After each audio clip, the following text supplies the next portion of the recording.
પરમરાજસિંહ Rana, secretary, Rajkot goods transport association. ઉદ્યોગમાં order ઉપર સૌથી મોટો અસર થયો છે, કારણ કે જે રો મટીરિયલની સપ્લાય છે એ ક્યાંક ને ક્યાંક અટકી છે. એના કારણે ટ્રાન્સપોર્ટ ઉદ્યોગને પણ એમએસએમઈની સાથે સાથે એટલો જ માર પડ્યો છે. અત્યારે લગભગ 40% જેટલો બિઝનેસ છે એ ડાઉન છે.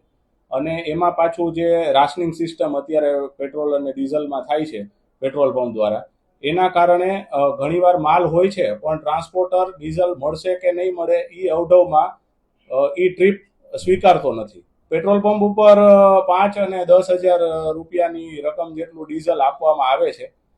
સેમ વસ્તુ છે જે અગાઉ વાત કરી એમ કે પંપ ડ્રાય ન થઈ જાય એના માટે બધાને થોડો થોડો જથ્થો આપવામાં આવે છે.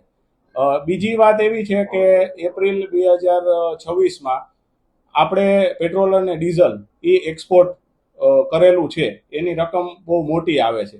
તો જો ક્યાંક ડીઝલ એક્સપોર્ટ અને પેટ્રોલ એક્સપોર્ટ ઉપર થોડી રોક આપી દે સરકાર, તો ડોમેસ્ટિક માર્કેટની અંદર એ પુરવઠો આવી જાય અને આ પરિસ્થિતિ છે એમાંથી બહાર નીકળી શકાય.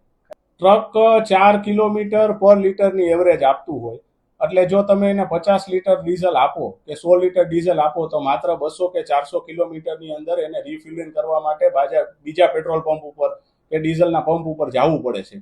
તો આ સૌથી મોટો અત્યારે અવઢવ છે ડ્રાઈવરોમાં કે અમે ચલો 200 કિલોમીટર તો વયા જશું પણ આગલા પછી શું?